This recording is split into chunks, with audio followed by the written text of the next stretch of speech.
बिस्मिल्लाहिर्रहमानिर्रहीम। शुरू करता हूँ अल्लाह के नाम से जो बड़ा रहमान रहीम है। नाज़रीन हज़रात, अस्सलाम वालेकुम। आप देख रहे हैं हर्पल आज़ादारी। हर्पल आज़ादारी की खास पेशकश दिन की बात और मैं कराम के साथ आज हमारे साथ मौजूद हैं अली जनाब मौलाना असद यावर साहब मुज़फ़्फ़रपुर बिहार। आगा से हम आज जो है 28 सफ़र है, जो कि आज इमाम हुसैन ने मदीने से करबला का सफ़र तय किया था। उसी सिलसिले से हम आगा से जो है कुछ बात करेंगे और आगा जो है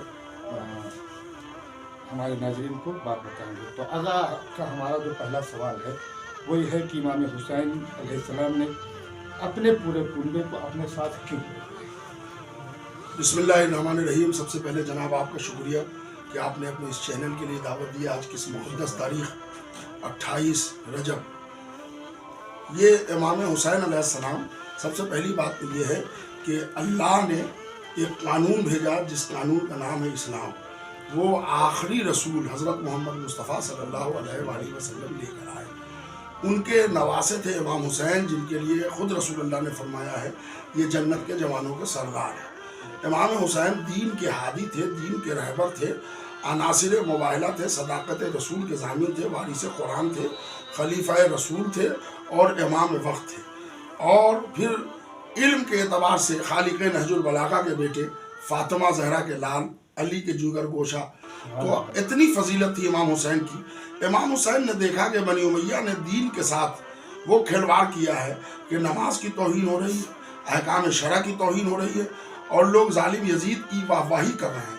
इमाम हुसैन इस बुनियाद पर खड़े हो गए कि एक बड़ी कुर्बानी देकर ही इंसान की मुर्दा जहन में ज़िंदगी दी जा सकती है। मुर्दा जहन को ज़िंदा बनाने के लिए हुसैन ने अपने पूरे घराने को लिया, बहन को, ज़ौजा को और बेटियों को और पूरे कुनबे को, भाई है, भतीजा है, सारे फैमिली, पूरे ख़ानदान के लोगों को लेके इमाम हुसैन इसलिए निकले। इमाम हुसैन को मालूम था कि हम करबला के मैदान में मारे जाएंगे, लेकिन इमाम हुसैन ने सोचा कि अगर हमारे मारे जाने से उम्मत रसूल ज़िंदा हो जाए, उम्मत रसूल का जहन बेदार हो जाए और हमारे नाना का पहुंचाया हुआ दीन सलामत रह जाए, तो जान की कुर्बानी नहीं है, मौत को एक दिन पानी है, हक पर आए तो बेहतर है। इसीलिए हज़रत इमाम हुसैन ने फरमाया भी था कि इज्जत जिल्लत की ज़िंदगी से इज्जत की मौत बेहतर है। तो इमाम हुसैन ने इसीलिए पूरा घराना लिया और छोटे छोटे बच्चों ने इमाम हुसैन का मिशन दे के बताया। देखिए, एक मकसद ख़ास बता रहा हूँ आपको कि बच्चों को, औरतों को, जवानों को, भाई को, भतीजे को ले जाना ये था कि आज के ज़माने में कोई ये ना कह दे कि वो इमाम थे, रसूल के बेटा थे इसलिए कर गए। इमाम हुसैन ने ऐसे छोटे छोटे बच्चे को, जैसे मिसाल दे रहा हूँ, 4 साल की एक बेटी थी इमाम हुसैन की, जनाब सकीना उनका नाम था। उन्होंने तमाचे खाए हैं, कोड़े खाए हैं, हाथ बनवाया है, अंधेरे घर में बंद किया गया, लेकिन उन्होंने कभी नहीं कहा कि अगर बाबा बैअत कर लेते तो अच्छा होगा। नहीं, उन्होंने इमाम हुसैन के हाँ में हाँ मिलाया, ये बताया कि अगर इंसान चाहे तो इस्लाम, धर्म, मजहब, अकीदा बच सकता है। बहुत बहुत शुक्रिया आला। और हमारा जो अगला सवाल है कि इमाम हुसैन अलैहिस्सलाम ने हज़रत अली अकबर को करबला ले गए क्यों, जबकि हज़रत अली अकबर जो थे शबीह पैगम्बर थे? जी शुक्रिया आपका। शहजादे अली अकबर इमाम हुसैन अलैहिस्सलाम के दूसरे फर्जंद हैं। पहली बात तो यह है कि इमाम हुसैन अलैहिस्सलाम ने अपने तमाम बेटों का नाम अली रखा था। पहले बेटे अली इब्नुल हुसैन, दूसरे बेटे भी अली इब्नुल हुसैन। मगर करबला के मैदान में एक अली, जिनका नाम अली असगर कहलाते हैं, वो शहीद हुए और एक अली अकबर शहीद हुए, इसलिए अकबर असगर कहलाते हैं। सब अली हैं। अली अकबर अलैहिस्सलाम, जिनकी माँ उम्मे लैला थी, जो कबीला बनी सकीफ के एक सरदार थे, अबू मुर्रा, उनकी ज़ौजा थी। उनके बतन से जनाबे उम्मे लैला पैदा हुई थी। उम्मे लैला से इमाम हुसैन अलैहिस्सलाम ने शादी किया और अली अकबर पैदा हुए तो बिल्कुल हू बहू तस्वीर थे रसूलुल्लाह के। और एक बात मैं और बच्चों के और सुनने वाले नाजरीन के इल्म में इजाफे के लिए कह रहा हूँ कि उनकी माँ ने दुआ मांगी थी कि परवरदिगारा हमारी इज्जत में इजाफा फरमाए। अल्लाह ने इसीलिए उनको हमशक्ल पैगम्बर जो हुसैन के घर में उतारना था, उम्मे लैला के बतन से उतारा। अब उम्मे लैला के इस लाल अली अकबर को, जो हुसैन के बेटा हैं, सैयद सज्जाद के भाई हैं, जनाब ज़ैनब के भतीजा हैं, अब्बास अलमदार के भतीजा हैं, अली के पोता हैं, बड़ा रुतबा है। 18 साल का सीने ले इसलिए गए کہ میں اپنے پورے ناظرین سے گزارش کروں گا اور آپ لوگ بھی 1-1.5 منٹ اس کو غور سے سنیں. دیکھیے امام حسین جو چلے ہیں نہ لشکر کی تمنا ہے، نہ اقتدار، نہ حکومت، نہ تخت، نہ تاج. وہ چلے ہیں اسلام بچانے کے لیے. اسلام ہے محمد مصطفیٰ کا دین. آج میں اس کی مثال دے رہا ہوں کہ بھارت ورش جو ہمارا ہندوستان ہے، اگر اس میں کوئی بھی سنکٹ پیدا ہوتی ہے تو ہم لوگ گاندھی جی کی تصویر کو آگے کرتے ہیں، اس لیے کہ وہ فادر آف نیشن ہے، باپو ہے. ایران کا کوئی مسئلہ ہوتا ہے تو خمینی صاحب کی تصویر آگے چلتی ہے. امریکہ کا کوئی مسئلہ ہوگا تو ابراہیم لنکن کی تصویر آگے چلتی ہے. تو اسلام کا مسئلہ ہوگا تو محمد مصطفیٰ کی تصویر آگے چلے گی. فوٹوگرافی اور کیمرہ کا زمانہ نہیں تھا. اللہ نے وہ ایک فوٹو محمد مصطفیٰ کی اتاری تھی امام حسین کے گھر میں جس کا نام علی اکبر تھا.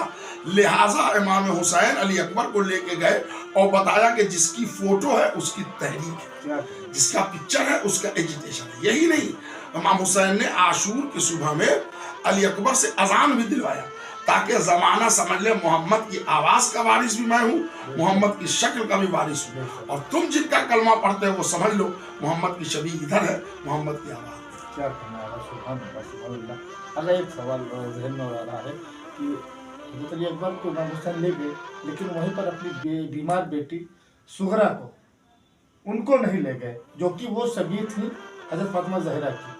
ریزن کیا تھا؟ جب علی اکبر کو لے گئے تو ان کو بھی لے جانا تھا. دیکھیے ایک تو پہلی بات یہ ہے کہ امام معصوم ہوتا ہے. امام کے نہ لے جانے کے کوئی ایک ریزن ہو تو ہم اور آپ کوئی خا کر کھینچ سکتے ہیں. وہ امام جانتے ہیں، اللہ جانتے ہیں. ہم لوگ علم کی روشنی میں، ریسرچ میں، تحقیق میں جو کچھ تھوڑے نتیجے نکالتے ہیں وہی ہم آپ کو بتا سکتے ہیں کہ کیوں نہیں لے گئے، ورنہ یہ بہتر امام جاننے والے ہیں. پہلی بات تو یہ ہے کہ رسول اللہ کی زوجہ تھی ایک ام سلمہ ان کا نام تھا، جو بڑی محب اہل بیت بیوی تھی. ان کی خدمت بھی ضروری تھی، اس لیے ایک بیٹی کو ہو جاتا. ایک دوسری جو سب سے بڑی وجہ بتائی جاتی ہے کہ امام حسین علیہ السلام جانتے تھے کہ فاطمہ سغرا جو امام حسین کی بیٹی ہے، حضرت علی اصغر کی بہن ہے، ان کی شکل و صورت بی بی فاطمہ بنت رسول سرکار دو عالم کی بیٹی جو چہیتی بیٹی کہلاتی ہے، بی بی فاطمہ، ان سے شکل ملتی تھی. تو امام حسین نہیں چاہتے تھے کہ کربلا کے بعد جو سر سے ردا اتاری جائے گی، اسیر بنائے جائیں گے، بازو میں رسی باندھی جائے گی تو ممکن ہے کہ آسمان سے آگ برسنے لگے شکل فاطمہ کو بے پردہ دیکھ کر. تو یہ ہم لوگوں کا ایک تحقیق ہے. بس شیخ علی نے اس کو لکھا ہے کہ فاطمہ زہرا سے بالکل شکل ملتی جلتی تھی فاطمہ سغرا علیہ السلام. صلوات اللہ علیہ. شکریہ اعلیٰ. ہم چاہیں گے کہ قوم ملت کے لیے چھوٹی سی دعا کرتے ہیں، نوجوانوں کے لیے، بزرگوں کے لیے، اپنی قوم کے لیے. میں تمام محبان اہل بیت، تمام شیعان علی، تمام ولایت علی کے ماننے والے، اور یہی نہیں تمام مسلمان جو کلمہ پڑھتے ہیں وہ بھی ہمارے بھائی ہیں. اس لیے کہ ہم شیعہ سنی اور یہ سب ڈیویژن اور فرقے واریت کو بھروسہ نہیں رکھتے. جو محب اہل بیت ہے وہ سب بھائی ہیں. رسول اللہ قرآن و عطرت کی تعلیم دے گئے ہیں. ہم امام حسین کے ذریعے پوری دنیا کو ہی پیغام دے سکتے ہیں کہ آج سب سے زیادہ ضرورت ہے کہ ہم لوگ محنت کریں، مزدوری کریں، بچوں کی کفالت کے لیے جائز طریقے سے پیسے کمائیں، عزت سے جینا کربلا والوں سے سیکھیں، آزادی کربلا والوں سے سیکھیں، حریت کربلا والوں سے سیکھیں، غلامی سے نجات کربلا والوں سے سیکھیں. آخر میں ایک جملہ میں پورے ناظرین کو اور ہمارے اس چینل کے سننے والوں کو بتاؤں گا کہ حسین سے ہم کو سیکھنا ہے. ہم یوتھ کے لیے، نوجوانوں کے لیے کہہ رہے ہیں، مگر یو ایس میں آپ آئیے تو دیکھیے ہمارے بھارت کی آزادی میں جو سب سے بڑا رول ہے مہاتما گاندھی موہن چند کرم چند گاندھی جی کا، جو ہمارے فادر آف نیشن ہیں. انہوں نے جو بھارت کی آزادی کی پہلی تقریر کی ہے بیتیا میں، جو ستیہ گرہ آندولن چلایا تھا، آپ لوگوں نے سنا ہوگا، اتہاس گواہ ہے، اس میں انہوں نے امام حسین کا نام لیا تھا. میں انگریزی میں جو کوٹیشن انہوں نے دیے تھے میں وہ بیانے پڑھ دیتا ہوں تاکہ ہمارے ناظرین سنیں. میں اس کا ترجمہ بھی کر دوں گا بچوں کے لیے. Father of nation Bapu Mahatma Gandhi کہتے ہیں ستیہ گرہ آندولن میں سب سے پہلا لیکچر جو کوئٹ انڈیا موومنٹ چلایا ہے، بھارت چھوڑو آندولن، اس میں امام حسین کے حوالے سے پورے بھارتیوں کو ایک کیا ہے. بہت سے لوگ نہیں جانتے. وہ کہتے ہیں I do not place anything name of the people of India. I have thoroughly studied life of the hero of Karbala. If India is to be freed, follow path of him. Follow path of Imam Hussain, peace on him. یعنی گاندھی جی یہ کہنا چاہ رہے ہیں कि मैं भारत के रहने वालों के सामने कोई नई बात कहने नहीं जा रहा, बल्कि मैंने करबला के नायक, करबला के हीरो इमाम हुसैन का मूल रूप से अध्ययन किया है। यदि भारत आज़ादी चाहता है तो हुसैन के बताए हुए रास्ते पर चले, क्या करना, फॉलो पाथ ऑफ इमाम हुसैन के रास्ते पर चले, पीस ऑन हिम, उन पर हमारा सलाम। तो हम भारत के रहने वाले हैं, हम गांधी जी का जिक्र करके बता रहे हैं कि जैसे गांधी जी ने हुसैन से सबक लेकर भारत को आज़ाद कराया, वैसे ही हम हर जालिम की गुलामी से आज़ाद हो सकते हैं हुसैन का नाम लेकर। यही हमारा पैगाम है पूरी दुनिया। बहुत बहुत शुक्रिया आगा। तो नाज़रीन, आप देख रहे थे दिन की बात और माइक राम के साथ। खुदा हाफिज़। बहुत बहुत शुक्रिया आगा वक्त देने के